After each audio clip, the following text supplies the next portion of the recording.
Good morning. Thank you for joining us as we have some great conversation about the moment and the movement.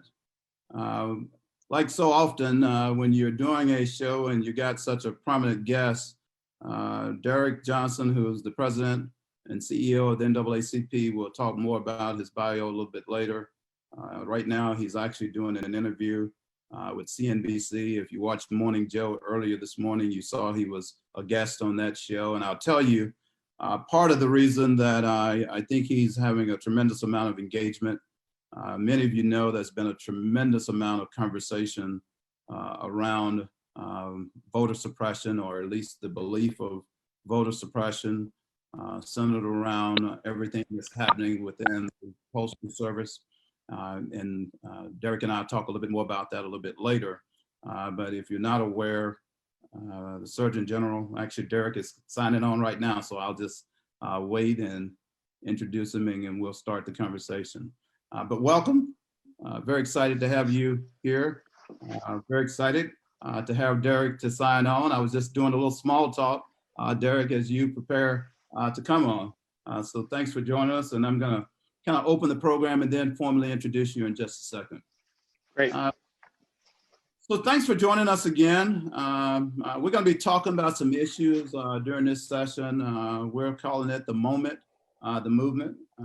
My name is Micheal, Cristal, International President of Phi Beta Sigma Fraternity, and super excited to have with us this morning Mr. Derrick Johnson, President and CEO of the NAACP. You know, when you think about 2020, like so many watching, it's been a very tough year. If you go back to March and think about the pandemic, and clearly has changed all of our lives.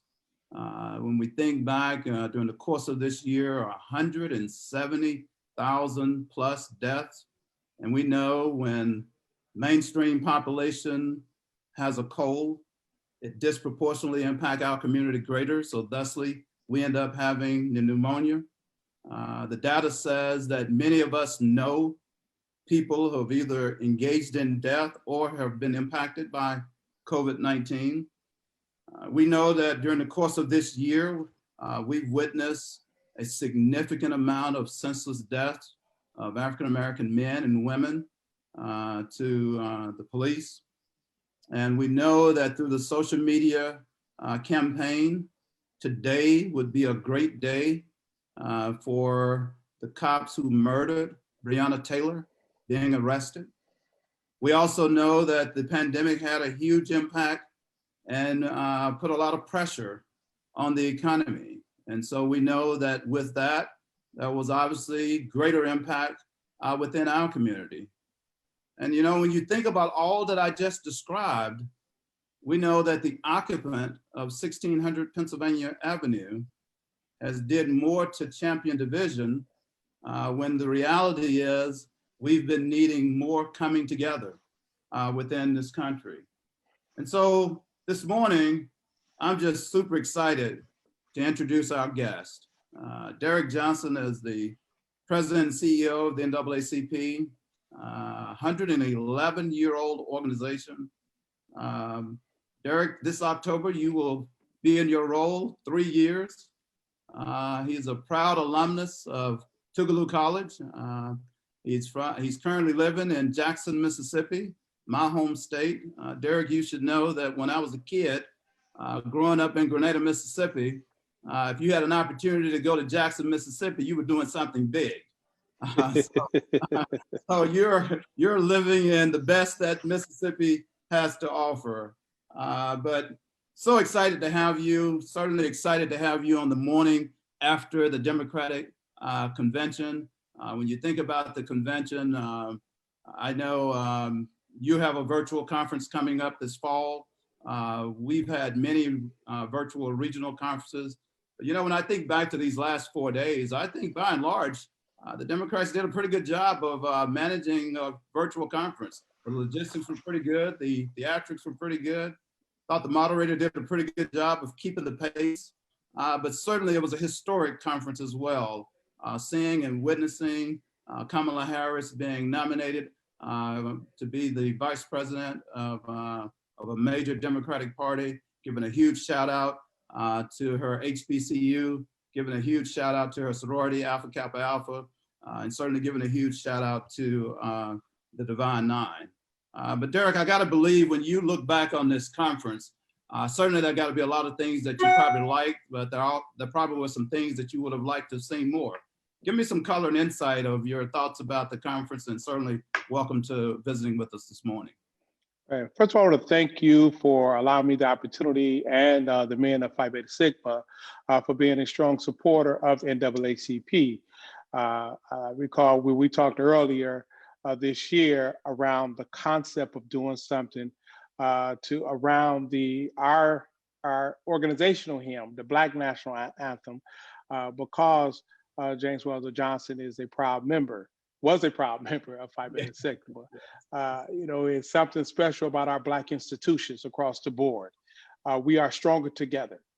And if you scratch the surface hard enough, you will see that we are a member of all of the same set of organizations, because our Black institutions, our historic institution, is what make up the Black community. It has informed the culture.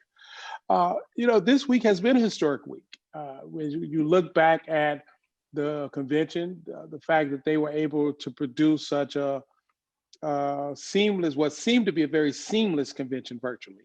What's ironic about it, much of what we seen was taped over 12 days ago. What I did was over 2 weeks ago. And I know the facilitator, Congressman Thompson, who chaired the convention, he taped all 4 days, one day last Friday. He took 4 changes of clothes. So the way they were able to stitch that together and make it seem seamless as if it was happening real time was amazing. But what was the most beautiful part of that convention is to see what it would look like to have adults in a room in an administration. Yes. To hear the former First Lady just so regal and sharp, and to hear the former president, just the voice of clarity, the compassion we heard of the VP nominee, and the fact that she's just so smart and gifted. And I'm loving the fact that she's embracing all of her culture. She is a Black woman of South Asian descent, and she embraced all of her culture. And that's a beautiful thing, because when I seen the convention over the last 4 days, I seen America. I seen Black, and I seen white, male, female, Latino, South Asians. I seen America, and that's what we should be working towards, having a governance that look like America, so the public policy can impact all of America, not just some of America. Yeah, I thought they did a great job, and I love your comments around how the conference was truly a reflection of Americana, and I thought they did a great job around it. But let's get into some of the issues and things that are certainly important to the NAACP. I kind of touched on it in my comments as I open up, really talking about the tremendous amount of police brutality that has occurred of recent. You and I both know it appears that this brutality became mainstream this year. We've witnessed Rodney King back in the 90s.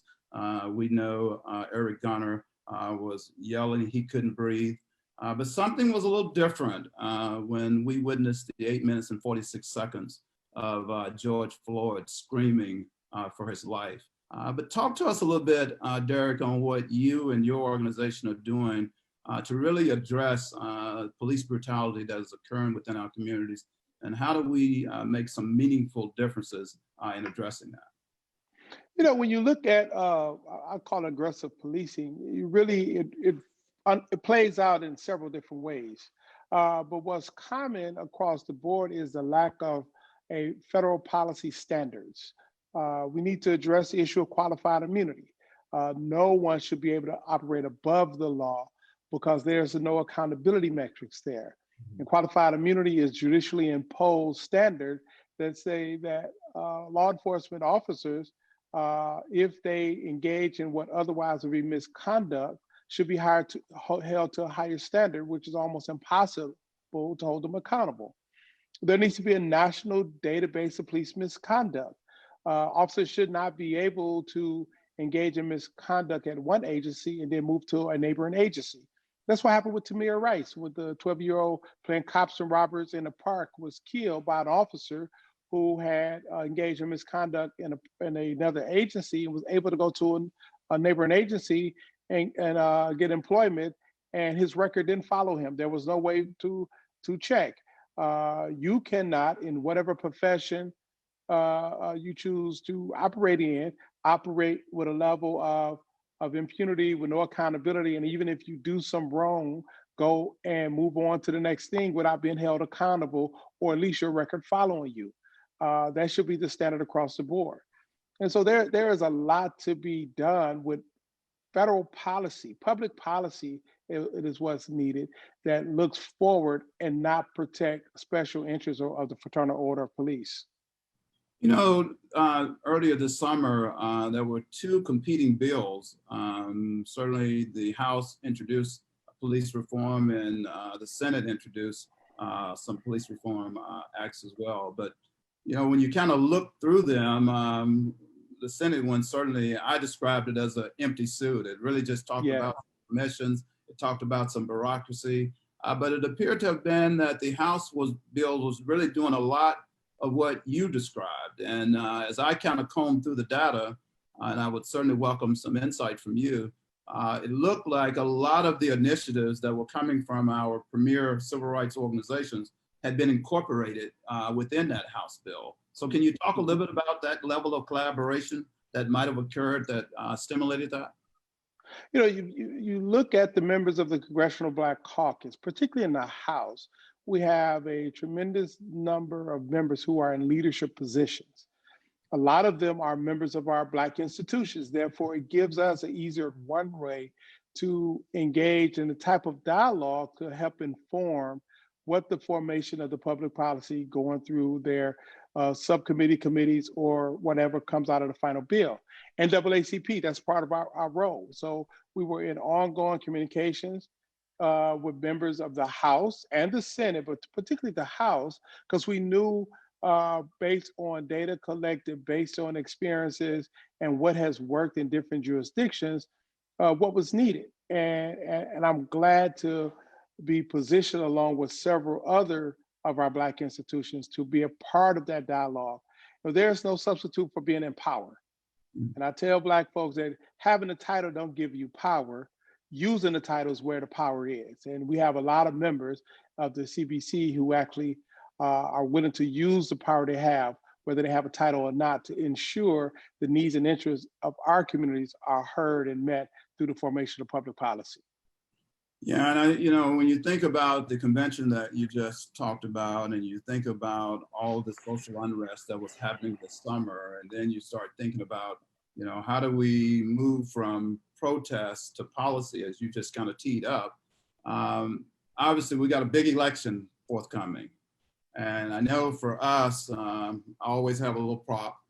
For us, back in December, we have our official organ, which is called the Crescent Magazine. But it was in December of 2019, Derrick, that we published The Battle for America, where we spelled out in very clear specifics on what we wanted to do to prepare our chapters and prepare our members for the upcoming election. But I'd like for you to talk to me a little bit about, you know, what have you and your organization done to really look at I call it the trifecta, and that is voter registration. I call it the gateway towards democracy. And so we certainly got to have voter registration.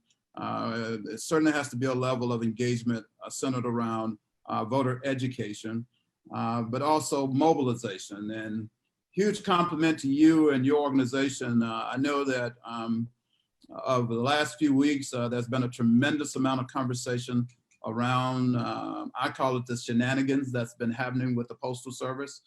Many people believe it's just a catalyst to inhibit voter suppression.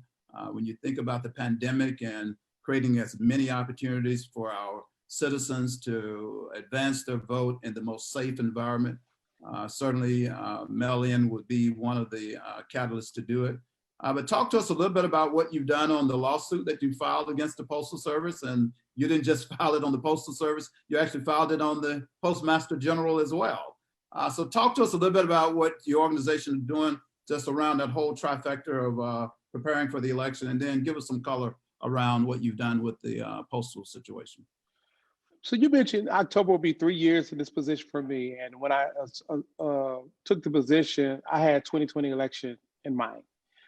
We needed to get prepared organizationally and in our community for this election cycle, but also understand that this cycle should not be seen as the transaction of the one-day election, that the arc of democracy is a 5-year trend. You evaluate and then you put together the plan for the next 5 years. So walking in the door, said, okay, we got to get prepared for the midterm elections, but we have to be more disciplined in our approach. So we partnered with a data science team to identify where can we have the impact if we engage in a strategy. Impact measured by how do we increase voter turnout by 5 to 7% over the last similar cycle of African Americans who are irregular voters. These are people who vote sometime but not all the time. How do we talk to them to get them to the polls? So we had a pilot in 9 states in 2018 midterm election, and we learned from that pilot, and we did some more data analysis, and we cleaned up the database, because with databases, if you don't keep it clean, it gets stale real fast, or it's junk in, junk out. So we cleaned it up more, work with the data science team, looking at midterm elections in 2019, perfecting the model, all in preparation for 2020. And in 2020, what we identified is 11 states that we're going to play heavy in. In those 11 states, we've identified the congressional races, the legislative state races. We're working now on pulling together the data for the district attorney races, and I'll explain that one later. And understanding in those 11 states, we can impact 190 electoral votes by increasing infrequent voter turnout of African Americans by 5 to 7%. That's really key, because it's that 5 to 7% that caused the outcome of the 2016 election to be different. Mm-hmm. For the first time in 20 years, we've seen the turnout of the Black community to go down for the first time in 20 years. Up to that point, it had been going up every cycle. And so we got to make up ground. And so we've been focusing on that. Voter registration is a huge factor in that, but we have people who are already registered to vote. And so with that, we are working with partners to target those areas so we can help turn out the vote in those areas. When you look at the post office and the Postmaster General, the president stated clearly last week that he was going to do all he could to stop universal vote by mail. Mm-hmm. Under any other circumstance, you saying that with any level of authority, that would be it'd be a criminal act, right? But you get your Postmaster General to come in, disconnect sorting machines that are very efficient and effective at getting the mail out there. You cut back on overtime for postal workers when the volume of mail is only going to increase, not decrease, and you're not going to hire any additional people. But the lawsuit is saying you didn't even go through your internal procedures to make the changes, because the Postal Service have specific procedures that you have to go through before an oversight board to get the necessary approvals. And so that's why we filed it against the Postmaster General, because he made these changes without going through his internal procedures. But it's illegal. But most importantly, the collateral damage is going to have on so many people in our community, because we have folks who depend on medicine through the mail. Yes. All right. I come from the space of this cliche: when we fight, we win. Right. And we must fight. Right. Wow, what great insight that you just gave. That whole postal conversation was very consistent with the occupant of 1600 Pennsylvania Avenue, and that is chaos. Right on the heels of the election forthcoming, a lot of smart people in this audience, a lot of smart people involved. That kind of a wholesale change right in advance of the election, it's got to be a marketing nightmare, but you have to believe, well, that might have been intentional. You just kind of have to believe that. And then when you kind of transition it away from just thinking about the postal crisis, and then just start thinking about what happened in 2016. The data tells us that not only did we not show up as strong in 2016, but disproportionately African-American men didn't show up as strong. And so are you and your organization doing anything around targeting major growth in respect to registration or mobilization around African-American men? The sisters have done a great job. You know, it's funny that they making us look bad. They making us look bad. Yes. So we are able to disaggregate the data and just target males out of that data. But the data shows everybody.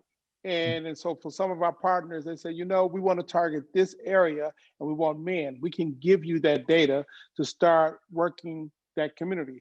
We're hoping to launch a partnership with some of the sports franchises to appeal to African-American males. And if not with the specific franchises, with some of these stars, both current and former, to communicate on the platforms where we view. You know, ESPN.com, that's a huge platform where a lot of African-American men spend a substantial amount of time.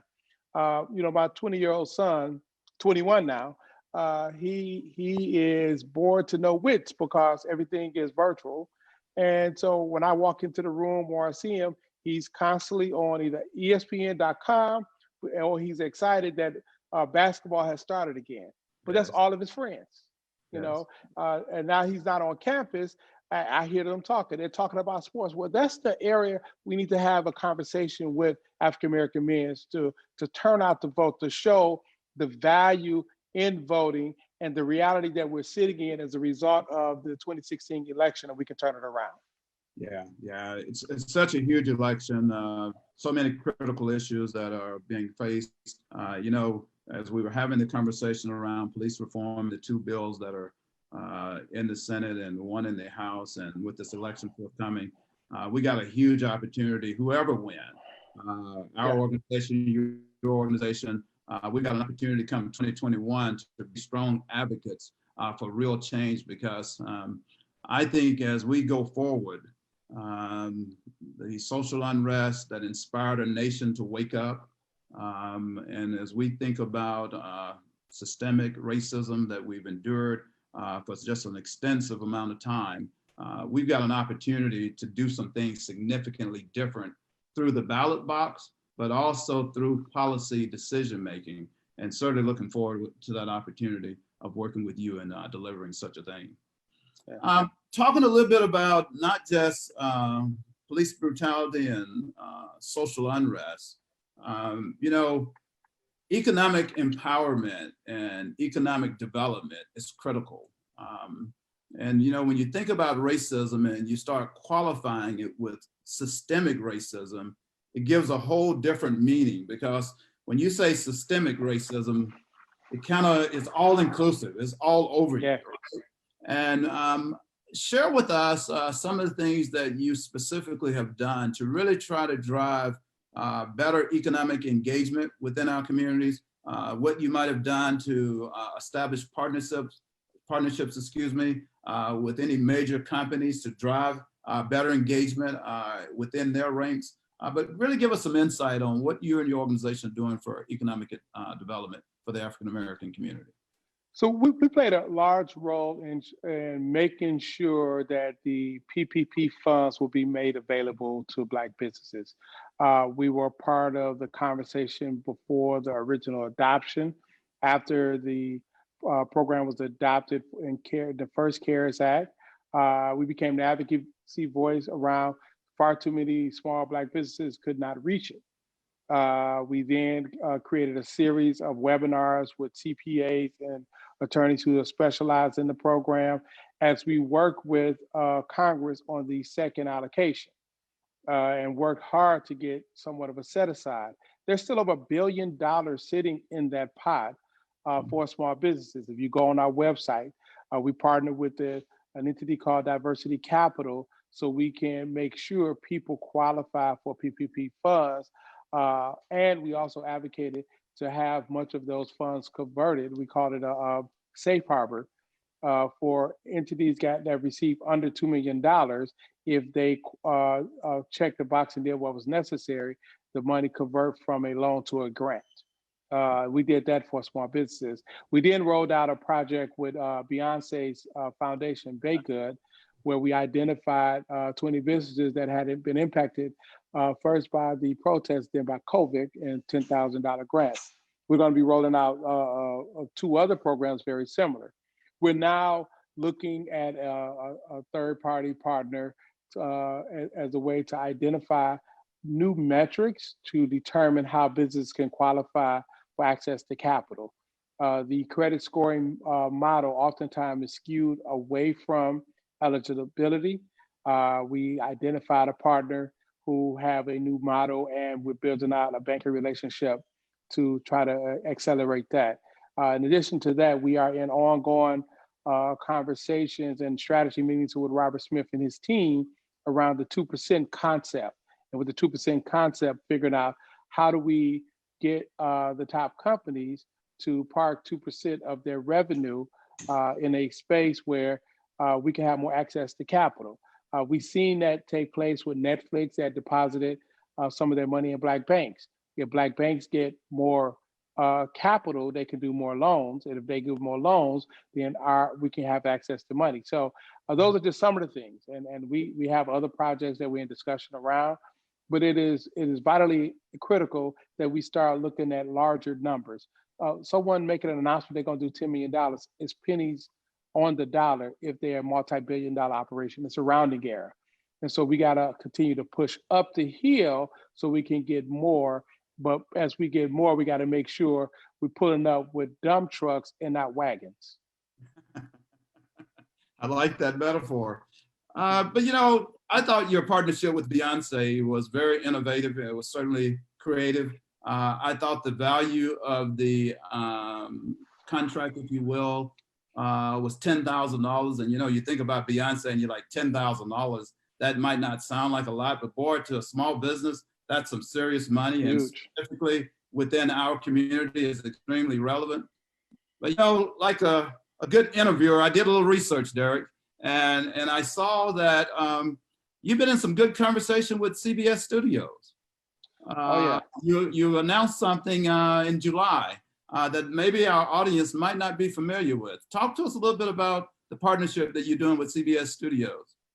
Sure. So it's a good example. We got to push harder up the hill. And CBS is now part of the Viacom family. We have a relationship with BET, which is also Viacom, with the Image Award show.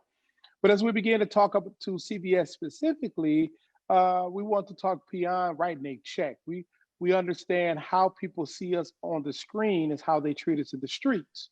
Whether it's Birth of the Nation, which was our second biggest advocacy campaign from our founding in 1915. That movie is credited with the spread of the Ku Klux Klan as we know it. The Klan was a small fledgling organization until that film came out, and you've seen the white damsel in distress around the African natives who were about to, violate her, and the Klan come riding in and save the day.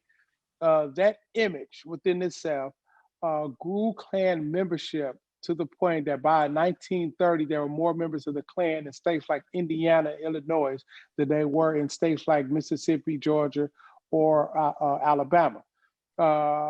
Images have power. And so as we began to talk to CBS, we talked about being in the space of creating content, not just responding to content.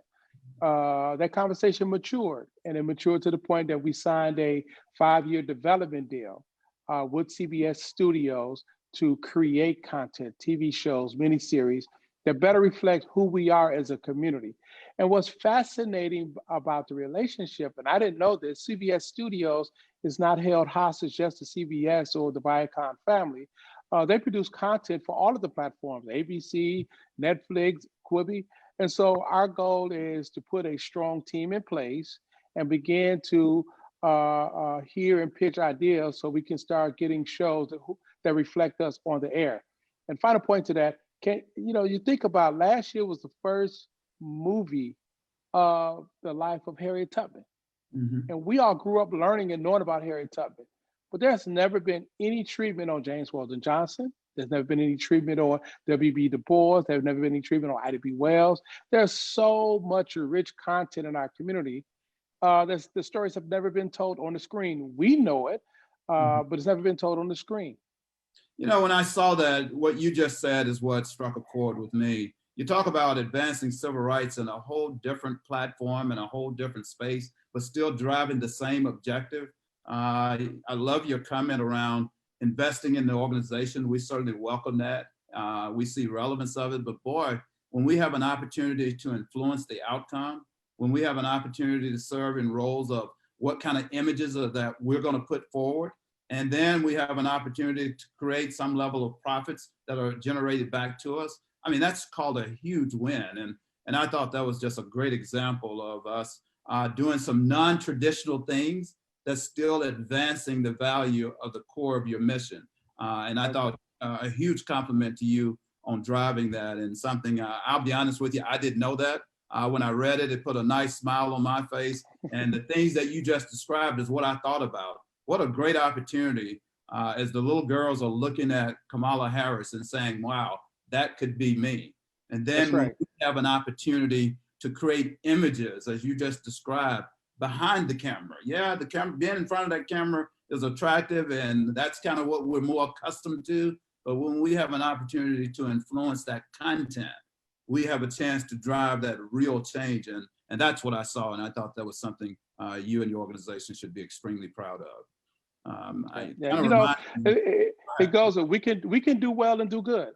And that's the mantra we should be working towards, doing well and doing good, but also understand that our Black institutions, we need stronger stewardship. Yes. We don't always treat our institutions well. We love them, we embrace them, we display them. But if you look behind the door and under the kitchen sink, the piping ain't right. Right. It's a little rust down there, isn't it? Yeah, it's a rust. So we are in this moment where we must retool and replenish our institutions so they can last another 111 years or another 100 years, because for the times that you and I were in these seats, we must be good stewards so we can pass these seats off to others so they can then take our stewardship and build on. Absolutely. Talk a little bit about, we talked about social injustice. We've talked a lot about voter in the election forthcoming, but I also know that you guys have been working on environmental injustices. Give us some color and insight of what you've been doing to really create opportunities for the breathing space within our communities being a better place. You know, we have not, as a community, addressed environmental justice as effectively as we should. It's impacting everything we do. It's impacting the schools our children attend. If they're older buildings, the buildings probably are sick, it's full of toxins in the building. It impacts the water we drink. You think about it, the Flint water crisis is now going on, 7 years, and it's still a crisis. There's not been any remediation to that. And what's fascinating, I grew up in Detroit, it became a crisis because the state took over the city and decided they was going to stop buying water from Detroit, which was the fresh water, and use the Flint River. And they cut off the pipe from the Detroit water system. I don't understand why the pipe hadn't just been turned back on, so they stopped drinking that bad water coming out of the Flint, right? Or at least address the infrastructure of the piping. We have far too many communities, believe it or not, that lack any running water. Right. On top of the pollutants. Fossil fuel is having an impact on the environment. Renewable energy is the emerging reality. And if I go to high wealth communities and I see solar panels on the roof and I see windmills in the field, say, well, if they got it, then there must be something to this. Exactly. So we need to get into this process. So environmental justice is an important space for civil rights advocacy because it impacts everything we do. It's a reason why we have a high concentration of asthma in our community. But because of asthma and diabetes and others, we're also more susceptible to COVID-19. So it's a multiplier effect. Absolutely, absolutely. And so as we think about all of those issues, we touched on it a little bit, and I'd just like to give you an opportunity. Policy is critical. Any specific legislation that you and your organization is working on that you're advocating within this forthcoming Congress at all? Well, we're going to be building out a complete policy agenda, much of which we've been advocating for years. But, you know, you could go everything from the student loan crisis that so many people are confronted with, and perhaps so many of your members. Student loans it was necessary for many of us to get in school, but when we start giving back to our communities by being government workers, teachers, the cost of their education has become is not marketable in terms of profession that majority African Americans are in. There's an existing program, the Public Service Student Loan Program, that you can have your loans discharged after 10 years. We're going to be advocating that it's an immediate discharge if you qualify for that program. We need more teachers, not less. And the way you do that is you make the education degree more marketable. When you start looking at voting, we should not make voting a partisan issue. The administration of elections should be the norm, and vote, and the process of campaigning is the partisanship. We've conflated the two things to be the same. We're going to be putting forth a whole program, not only reauthorization of the Voting Rights Act, but just looking at the administration election holistically so we don't keep bumping our head on this same reality. When you look at environmental issues, we need to tighten up how we approach environmental issues, but most importantly, there will be a major infrastructure bill come out this Congress. It'll probably be a multi-trillion-dollar bill. It will both create jobs, but also open up opportunities for our communities in terms of the infrastructure, the sewage, the water lines, and the roads, the streets. When that money come out, we got to make sure it is applied to the communities most in need and not the community that has the most greed. And I can go on and on. So yeah, there will be a comprehensive package that we're looking at, and we got to be aggressive about it. Moving from this moment of protest in the street, power at the ballot box, to public policy to address structural racism. Absolutely, and I would just welcome the opportunity as you finalize that. Please get that to us, because we can be some great foot soldiers. We can be some great partners with you on really driving that. This is my last question for you, Derrick, and this one's kind of personal for me and for us. Touched on it at the opening, but I'd like to give you an opportunity to just talk a little bit more. James Weldon Johnson, one of our revered members. Many in the audience certainly know that name, the author of the Black National Anthem, Lift Every Voice. But what many might not know, Derrick, is that Brother Johnson was a stalwart within your organization, a revered member. Talk to us a little bit about the impact that Brother Johnson had within the NAACP, and then talk a little bit, if you don't mind, on what his legacy mean to you as the president and CEO of the NAACP. James Weldon Johnson served in this position under a different title. I think they called it executive director at the time, right? He was one of the key members of the NAACP to steward us through some of the most difficult times of any organization, a new organization, in the midst of a level of racial hatred that was condoned by local governments and states alike. He was a visionary, part of the Harlem Renaissance, a teacher. When he wrote the poem, Lift Every Voice, it was only a poem, and his brother added the music to the poem. And that poem is profound. When President Obama talked about our history, our legacy, making democracy work, I thought about the lyrics, Stony the Rose we tried, Bitter the Chastity Rod, because it tells of the journey of African Americans in this country. And it navigates all the way through that journey to making sure that we're not drunk with the wine of the world. Lest our feet stray from the places we've met thee. But then when it ends, stand true to our native land, stand true to our God. Our native land, for me, stand true to the African diaspora, who we are as a people, while at the exact same time, making sure we have our connection with God. And connection with God with me goes to Proverbs 31:8. Who will speak for those who cannot speak for themselves? And that's the charge that I've taken for myself. That is the role of the NAACP, being that advocacy voice necessary for the communities who created the space for me to sit in the seat that I'm sitting in, but at that same time may not have the voice to advocate for their community, may not have the voice or the skill set to be in spaces to make sure that they are not being preyed upon, may not have the voice to ensure that police officers, when they come to their community, are actually protecting and serving and not preying on. It is our role as an organization to heed the history lesson in that in that poem called Lift Every Voice. Look at the example of a James Weldon Johnson, someone who gave of his time and talent to steward this organization so we can be true to our native land, true to our God. Absolutely.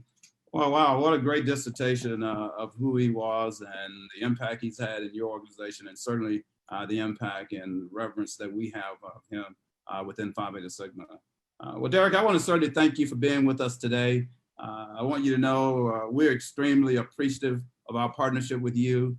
You should know that one of my proudest moments as international president was when we signed our MOU with your organization because we saw just such rich history between the two. We certainly knew the impact you were making within the community, and we felt like we certainly could collaborate in that regard. Certainly want to thank you for serving as a panelist for our real reform that we did earlier this year, people, police, and policy. You added great value and great voice to the robust discussion we had with those police chiefs on what they were doing within our communities. I certainly want to thank you for that.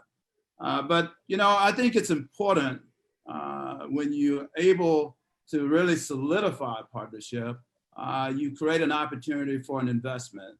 And I'm very proud this morning, Derrick, to share with you that Phi Beta Sigma Fraternity will be donating $50,000 to the NAACP. We'll be doing that to start in collaboration with you, Phi Beta Sigma James Weldon Johnson Scholarship.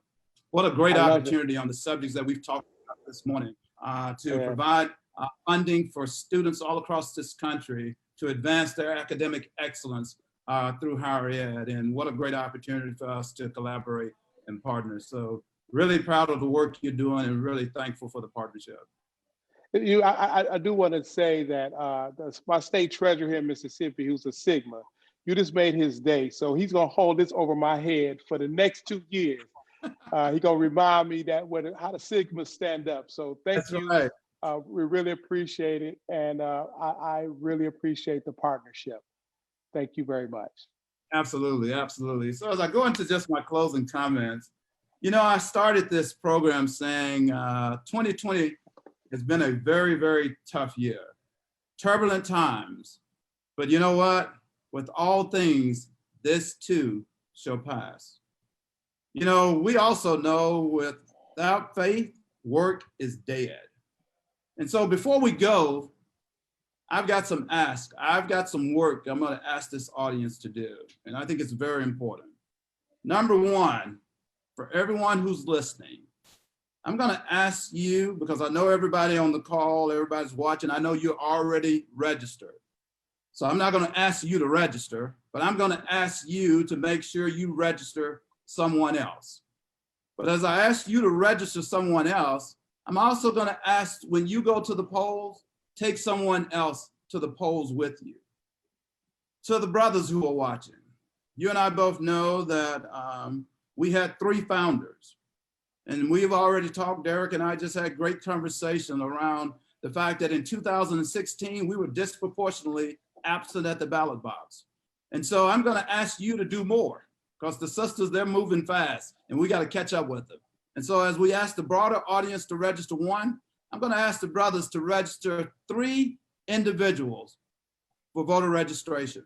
And then I'm going to ask you, as you go to the polls, I want you to take 3 more people to the polls with you. We've got to close that gap, and we've got to do it at the pace that our sisters have done it. And then I want us to just think about something, because we know that weeping may endure for a night, but joy cometh in the morning. On November the 4th, we saw in 2016 that we were weeping and weeping hard. But as I was about to say, on November the 4th of this year, we know that joy is cometh in the morning. And so I want to thank you for joining us this morning. I want to thank you, Derrick, again, for participating with us. I want to wish the audience to having a great rest of the morning, but more importantly, having a great weekend. Continue to keep the faith, and may God bless you. Thank you very much.